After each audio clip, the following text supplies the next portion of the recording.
കഴുത്തിൽ പൈപ്പ് കുടുങ്ങി 3 ദിവസമായി അവശനിലയിൽ കഴിഞ്ഞ മരപ്പട്ടിയെ രക്ഷപ്പെടുത്തി ജീവിതത്തിലേക്ക് കൊണ്ടുവന്നിരിക്കുകയാണ് ആറ്റിങ്ങൽ ഫയർഫോഴ്സ് സംഘം.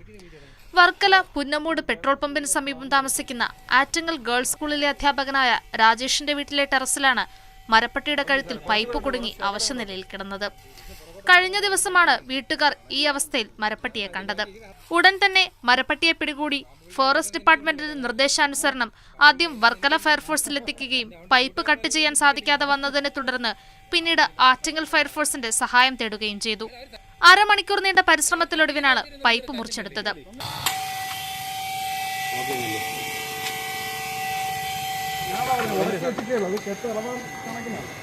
പൈപ്പ് കുടുങ്ങിയ അവസ്ഥയിൽ കിടന്നതുകൊണ്ട് തന്നെ മരപ്പട്ടി കൂടുതൽ അക്രമകാരിയാകുവാനുള്ള സാധ്യതയും കൂടുതലായിരുന്നു.